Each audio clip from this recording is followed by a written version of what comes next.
Morgan Stanley plans spot crypto trading on wealth platform. This year, Morgan Stanley plans to roll out spot crypto trading on its wealth management platform later this year, with tokenized assets and exchange-traded fund integration packaged into the same launch.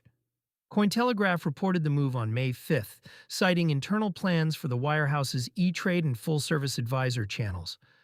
The bank manages roughly $5 trillion in client assets across its wealth division, making this one of the largest pools of capital ever pointed directly at spot crypto rails. BTC traded at $81,460, plus 1.6% on the day, and ETH at 23.72, 0.4% as of May 5, 2026, when the news broke, with the Fear and Greed Index sitting at a neutral 50. A wirehouse crosses the threshold. Morgan Stanley already lets advisors recommend spot Bitcoin ETFs to qualified clients, a policy it adopted in August 2024. Direct spot trading is the bigger step. It removes the ETF wrapper, the management fee, and the dependency on issuers like BlackRock or Fidelity. Clients would custody and trade the asset itself, presumably through Morgan Stanley's own infrastructure or a contracted custodian.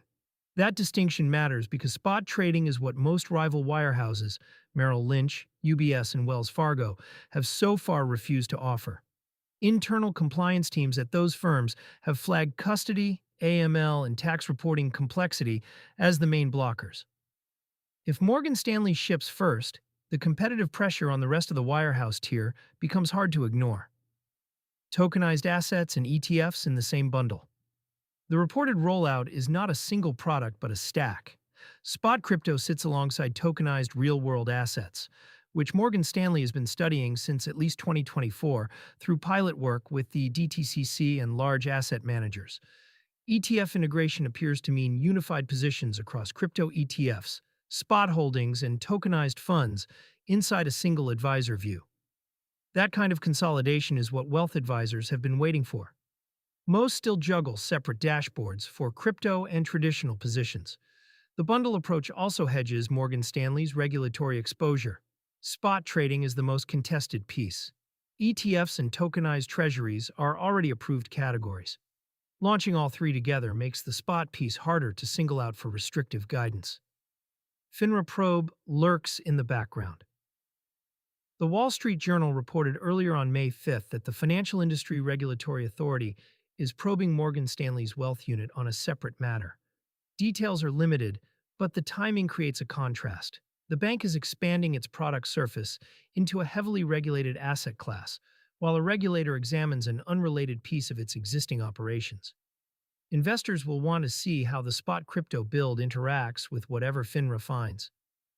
Morgan Stanley has not published a launch date, fee schedule, or list of supported assets. The Cointelegraph report does not specify whether trading will be limited to BTC and ETH or extend to a broader basket. Implications for crypto card and spending rails? Spot trading inside a wirehouse is mostly a holding and investing story, not a spending one. But it does change the customer profile. Morgan Stanley clients who hold BTC or ETH directly may eventually want a way to spend it without selling first. That is the gap crypto cards close, and self-custody friendly cards could see incremental demand from a clientele that has historically used traditional debit and credit products. The connection is indirect, not immediate.